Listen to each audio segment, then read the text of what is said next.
Alhamdulillah hari ini Dendam Malam Kelam ini press conference setelah berapa hari syuting sih pemain dan juga produser sutradara kita ini? Nyender aja ya, yang depan. Kita syuting 1 bulan. 1 bulan. Udah denger reading mas? Belum? Enggak, itu hanya syuting aja. Hanya syuting. Lokasinya di? Lokasi di Bandung. Totally semuanya di Bandung atau ada dibagi lagi? Bandung plus Jakarta, tapi Jakartanya studio. Oh, Jakartanya studio.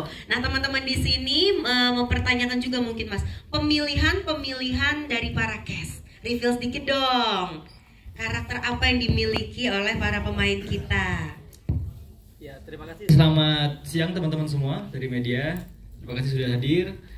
Ya, saya beruntung banget bisa bekerja sama dengan para aktor-aktor terbaik Indonesia hari ini. Memilih mereka karena yang ada di depan teman-teman adalah aktor-aktor yang memiliki dimensi dalam permainannya gitu. Dan itu yang kita perlukan untuk cerita ini. Kita tidak bermain satu karakter dengan satu wajah, tapi kita adalah karakter-karakter yang memiliki banyak topeng dalam perannya. Dan tidak bisa sembarang pemain bisa memainkannya. Butuh skill seperti teman-teman yang kita lihat di depan ini, dan alhamdulillah mereka bisa mendeliver semua karakternya dengan sangat baik sekali. Terima kasih. Oke, sambil kita ngobrol-ngobrol, ternyata ada yang sudah hadir di sini ya. Halo, mati. Kalau mau halo pakai handphone. Enggak dong. Mungkin tanggapan dari trailer dulu ya. Jujur aku tuh selama syuting itu nggak begitu lama sebenarnya. Jadi banyak hal-hal baru yang aku kayak tadi ngomong, Kari itu flashbacknya rambutnya gitu. Jadi aku tuh banyak yang agak kaget juga, dan ya sama pastinya selama menonton tuh mencekam dan tertekan. Tapi mungkin ini baru beberapa cuplikan. Mungkin kalau satu movie-nya bakal lebih tertekan sih, karena masih kebayangkan waktu di set itu bagaimana. Dan mungkin gak hanya trailernya aja ya, mungkin saya juga pada saat reading agak tertekan karena ini termasuk project walaupun peran aku menjadi pelakor lagi, tetapi di sini berbeda. Tetapi berbeda di sini karena mungkin aku tuh sebenarnya aku ingat banget Mas Daniel itu lumayan banyak mengoreksi aku karena kayak Devina kayak di sini kamu untuk kita sama-sama mengeksplor hubungannya antara Sofia dan Jeffrey Adam, kesayangannya Sofia itu seperti apa gitu. Jadi mungkin teman-teman nantinya akan melihat dinamika relasi ya, hubungan percintaan yang menarik sih menurutku pribadi antara Jeffrey dan Sofia gitu. Karena dari usia aja udah jauh ya. Kita bedanya berapa? 10 tahun ada lah ya. 10 bahkan 12 ada kali ya. Kamu kan masih di 30. Kamu di... Iya benar, kamu di 30-an. Jadi hubungan antara perempuan yang lebih tua dengan perempuan yang lebih muda. Belum lagi jabatan kita di perusahaan yang sama yang kita bangun bersama, itu juga menimbulkan yang kamu dan keluarga bangun. Kamu pekerjakan di situ. Tentu saya pekerjakan di situ. Itu menarik banget dalam konteks timur ya. Gitu sih. Thank you ya bro. Ternyata menekan dan ditekan ini ada di dua orang ini ternyata ya. Tanggapannya tadi Kak tentang trailernya? Aku pengen nonton.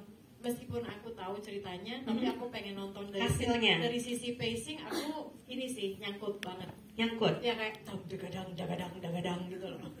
Mantap, terima kasih Kak Marisa. Selanjutnya, sebagai penulis dan sutradara untuk mengadaptasi. Jadi kalau pertanyaannya soal persentasenya seberapa, ada dua hal ya film itu. Ada ruhnya, ada bungkusnya gitu. Nah, ruhnya ini harus 100%. 100% jiwa ruh yang sama dengan originalnya, sehingga dia harapannya adalah bisa memberikan impact atau aftertaste yang sama pada penonton gitu. Dan karena aftertaste itulah kenapa film ini begitu bisa diterima banyak orang ya, sampai diadaptasi ke beberapa negara, sehingga ruh itu nggak boleh hilang. Itu yang kita pertahankan 100% gitu. Tapi soal bungkusnya, kemasannya, banyak hal yang harus kita pikirkan untuk menjadi lebih membumi gitu untuk penonton Indonesia.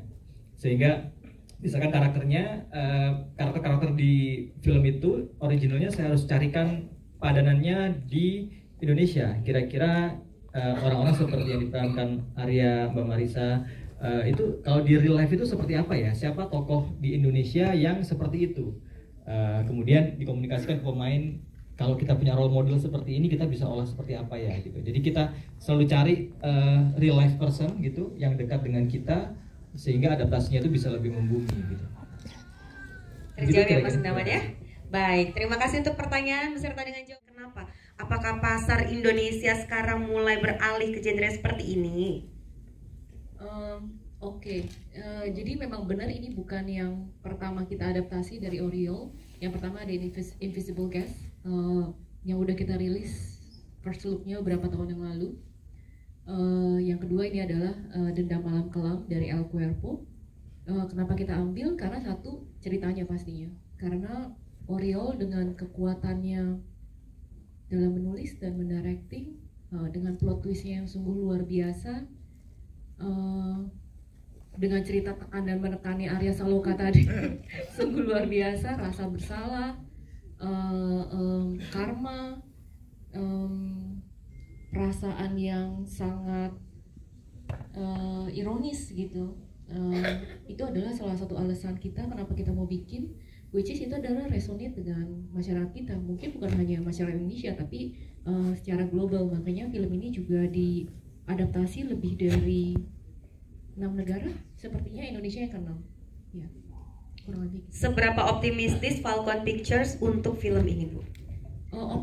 Kita optimis karena kita tahu kita melakukan film yang baik, film yang bagus. Sekali lagi selamat untuk kita semua, para pemain, sutradara, penulis, Mas Daniel, luar biasa. Kami bangga bisa produksi film ini gitu, karena ini adalah salah satu tanggung jawab kita juga kepada original filmmaker-nya juga gitu, bahwa Indonesia did a good job. Semoga teman-teman nanti para penonton juga suka gitu. Dan akan rilis untuk tayang secara 28 Mei 28 Mei 2025. Oke, baik, terima kasih. Baiklah teman-teman, ada